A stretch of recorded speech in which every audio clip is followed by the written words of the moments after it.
My name is Christy Tucker, and I'm 31 years old. If you ask anyone who's ever known me, they'll tell you the same thing. I'm steady. Maybe too steady.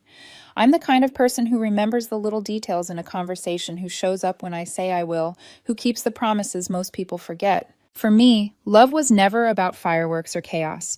It wasn't about shouting matches followed by desperate makeups or reckless passion that burns out in a week. To me, love was built brick by brick, small, steady things that made a foundation strong enough to survive anything. That's how I loved James. When we first met, he told me I was different. He had a history of toxic girlfriends, women, who thrived on drama. They'd yell storm out, block his number for a week, then return like nothing happened. He said he was tired of that cycle. "You're my calm in the storm," he used, to whisper, his arms wrapped around me. "With you, I feel grounded." I believed him, and I believed us. I worked hard. I came home. I listened when he vented about his job, about his boss who didn't appreciate him, about the projects that never seemed to end. When he mentioned something offhand, like how he missed the blueberry pie his grandmother used to bake, I filed it away. 2 months later, I surprised him with one on a random Thursday night. His smile back then could light up a room. That's the version of him I fell in love with. But people change, or maybe people reveal who they were all along. At first it was subtle, a shift in tone I couldn't quite name. The way James smirked at his phone when he thought I wasn't looking. How he started rolling his eyes whenever I suggested a quiet night in, like I was some old woman clinging to her knitting needles. He began saying things like, "I just want to feel alive again." At first I brushed it off as stress. Everyone gets restless. Everyone dreams of something more. But one weekend, while folding laundry in the next room, I overheard him on the phone with a friend. His voice was sharp, impatient. "She's so predictable," he said. That word cut through me like glass. Predictable. That was me. The woman who never let him down, who showed up, who cared. Suddenly it wasn't enough. Still, I kept trying. That's what you do when you love someone. You fight to keep the pieces together, even if your hands start bleeding from holding the broken glass. Months earlier, James had mentioned something while scrolling on his phone. He saw pictures of a little mountain town, cabins with fireplaces, hiking trails, mist curling over pine trees. He said, "That looks peaceful. I'd love to get away like that someday." I never forgot. So when work finally gave me a breather, I made it happen. I booked a weekend trip, a cabin tucked away just 2 hours from the city. Private, quiet, beautiful. The kind of place where two people could remember why they loved each other. I didn't tell him right away. I wanted it to be a surprise. I pictured the moment so vividly, the way his eyes would widen, his smile would return, how he might pull me into his arms and say, "Christy, this is exactly what I needed." I set the table carefully that night, homemade pasta candles, a bottle of red wine. I wore the dress he once called his favorite, navy blue with tiny buttons down the front. I even curled my hair, something I rarely bothered with after long days at the office. I sat across from him, trying to quiet the nerves bubbling in my chest. For once I felt hopeful again. This was going to remind him of us, of everything worth saving. He didn't notice the effort. His eyes kept flicking toward his phone screen, lighting up every few minutes. He tapped his nails on the table, humming distractedly to some tune only he could hear. Still, I smiled. I pushed the envelope with the cabin booking across the table and said softly, "I've got a surprise for you. Remember that mountain town you wanted to visit? I booked us a cabin this weekend. Just you and me. No work, no distractions." For a second, he stared at the tickets like he didn't understand what he was looking at. My heart thumped, waiting for that flicker of warmth I remembered. But instead he laughed. Not a warm, touched laugh. Not the kind that spills out when someone feels seen. It was sharp mocking. "A cabin in the middle of nowhere?" he scoffed. "Seriously, Christy." I blinked, caught off guard. "Yes. You mentioned it months ago. You said it looked peaceful, that you'd love to get away somewhere quiet. I thought this would be—" "God, Christy," he interrupted, pushing the envelope back toward me like it was an overdue bill. "You don't get it, do you? Peaceful isn't what I need. I need to feel alive." Alive. The way he said it made my stomach knot. My mind flashed back to that phone call I overheard, predictable. I swallowed hard. "What do you mean?" His eyes glittered with a strange mix of impatience and superiority. Then he leaned back in his chair, arms crossed. His next words sliced through me. "My ex Marissa. She made me feel alive. You don't." It was like he had rehearsed it, waiting for the perfect moment to strike. For a heartbeat, everything in me froze, the candles flickering, the hum of the refrigerator, even the air in my lungs. Marissa. The same woman who left him broken. The one he swore was manipulative, toxic, someone he'd never return to. He was using her as a measuring stick against me. The pasta on my plate blurred. My fork trembled in my hand, but I didn't let him see. He was watching me expecting tears. Maybe an argument. Maybe a desperate "don't leave me." Instead, I stayed silent. Because somewhere deep inside me, something cracked. Not in a way that begged for him to fix it, but in a way that told me this moment was the beginning of the end. And I knew even before I said a word that nothing between us would ever be the same again. The silence that followed James's words felt heavier than the table between us. My ex Marissa made me feel alive. You don't. I thought I'd misheard. I wanted to, but the way his lips curled in smug certainty told me I hadn't. My pulse thudded in my ears, drowning out the hum of the fridge. The wine in my glass tasted like ash. Every sound in the room, the faint clink of silverware, the soft crackle of a candle, suddenly seemed too loud, too sharp, as if the world itself was mocking me. James leaned back in his chair, crossing his arms like a professor waiting for a student to prove her worth. You don't understand, Christy. With Marissa there was fire. Chaos, yes, but excitement. You're safe. You're predictable. That word again. Predictable. I stared at him, my fork still poised above my untouched pasta. There was a time when I might have argued, when I would have listed every little thing I'd done to prove I cared. But now, watching his eyes glitter with cruel satisfaction, I realized he wasn't looking for proof. He was looking for a fight, a desperate pleading performance he could hold against me later. I refused to give him one. Instead, I placed my fork down carefully, the soft clink against the porcelain, sharper than any slap. You're comparing me to her, I said quietly. He shrugged. I'm just being honest. At least she knew how to keep me interested. A bitter laugh escaped my throat before I could stop it. Interested? She broke you, James. I remember nights you sat on my couch, crying because she disappeared without explanation, because she cheated on you, because she screamed in your face until you hated yourself. That's what you call alive. His jaw tightened, but his eyes gleamed with something I recognized too well. Defiance, pride. At least I felt something. With you, it's like I'm sleepwalking. For a moment, I just looked at him, trying to reconcile the man across from me with the one who once told me I was his anchor. How did we get here? How did love curdle into contempt so quietly, so completely? Finally, I exhaled. I see. 2 words. No shouting, no begging, just acknowledgement. James's brow furrowed. He hadn't expected that. That's it, you see? Yes, I said, lifting the wine glass to my lips. My hands were steady, even though my chest burned. I hear you. He scoffed. Wow, no wonder I feel the way I do. You're so passive. Any other woman would be fighting for me right now. I swallowed the wine, its bitterness coating my tongue, and set the glass down with deliberate calm. You want someone else's fire, I said softly. Then go find it. The words hovered in the air like smoke, thick and choking. For the first time that evening, his confidence faltered. His smug grin slipped, just for a heartbeat. Then, just as quickly, he tossed his head back and laughed again. Fine. Don't say I didn't warn you. He stood abruptly, chair scraping against the tile. His phone buzzed, and he snatched it up eagerly typing as he walked out of the kitchen. He didn't even glance back at me. The candlelight flickered against his half-finished plate, the steam rising from the pasta dissipating into nothing. I sat there for a long time staring at the place where he'd been. My chest ached, but not in the way he wanted. It wasn't desperation. It wasn't fear of losing him. It was grief for the version of him I'd fallen in love with, the man who once cherished my steadiness instead of mocking it. And beneath that grief, buried deep, was something else, something stronger, something colder. Resolve. I didn't know it yet, but that moment the envelope pushed back across the table, his cruel laughter echoing in my ears, was the last straw. Later that night, he came back into the living room, scrolling through his phone, humming like nothing had happened. I didn't ask where he'd been or who he'd been texting. I just watched him from the corner of my eye, memorizing the way his face glowed under the blue light of the screen, how little space there was left for me in his world. And I thought, this is how endings begin. Quietly, without explosions. Just a steady unraveling thread by thread until one day you wake up and realize you're holding nothing at all. I lay awake long after he fell asleep, listening to the shallow rhythm of his breathing. Every rise and fall of his chest sounded foreign, like lying beside a stranger. I turned toward the window, moonlight spilling across the floor, and whispered to myself a truth I hadn't dared to say aloud. He's already gone, and soon I will be too. The next morning, sunlight spilled across the kitchen counter like nothing had happened. The coffee pot gurgled, filling the room with its bitter aroma.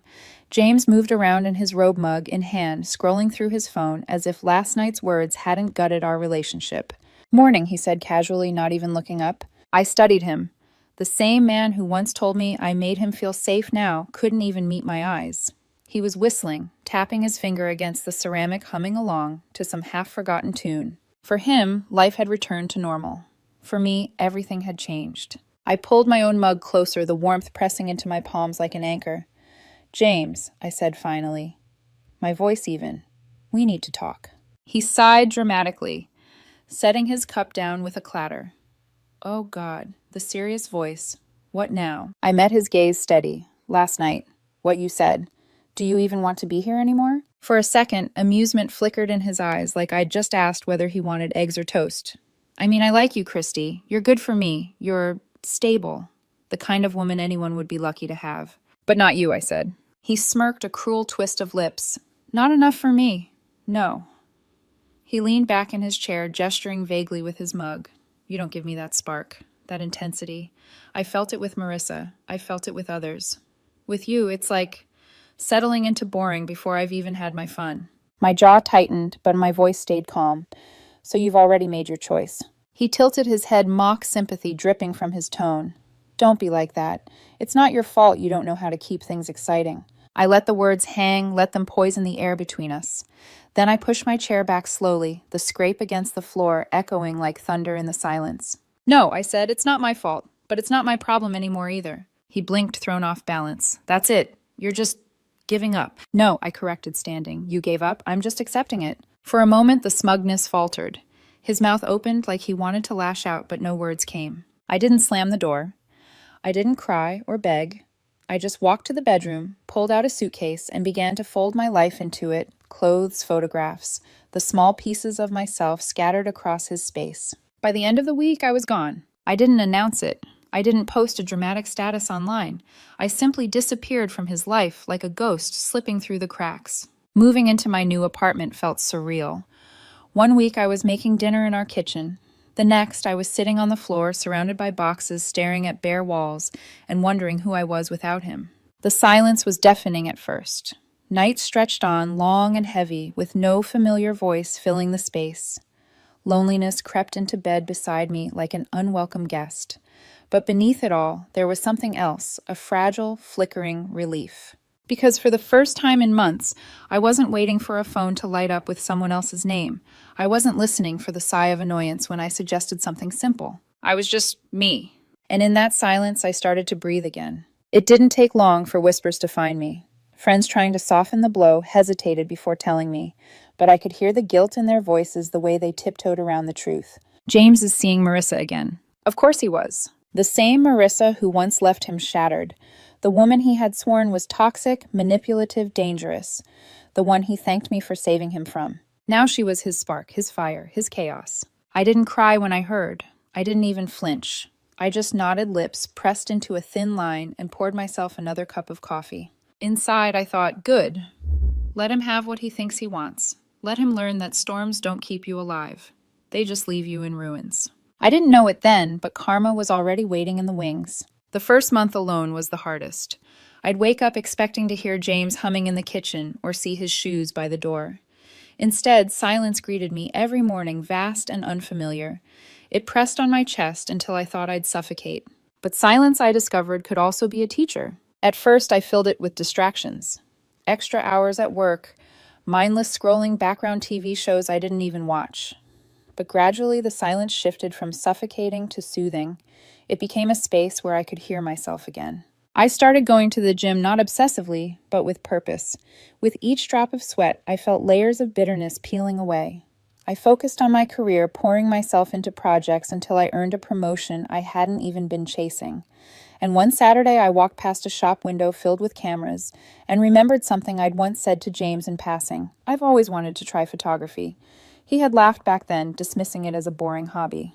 So I bought a secondhand camera. The first time I lifted it to my eye and captured the way morning light curved through the blinds of my apartment, something inside me sparked my own spark, not borrowed from anyone else. While I was learning to frame beauty again, whispers about James, and Marissa drifted to me through mutual friends.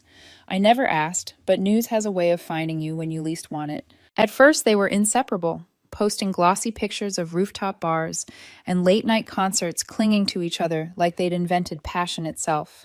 People told me carefully watching my face for cracks, but I only nodded. Because I knew. I knew how storms worked. They dazzled at first electric and wild until the lightning burned everything in its path. It didn't take long. I heard the stories secondhand.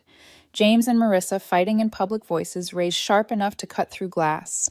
Jealousy boiling over when she accused him of texting someone else.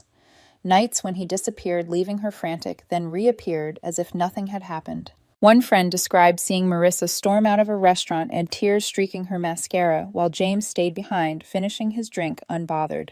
I listened and sipping my coffee, keeping my face unreadable. Inside, a strange calm settled over me. This was the chaos he'd chosen over me.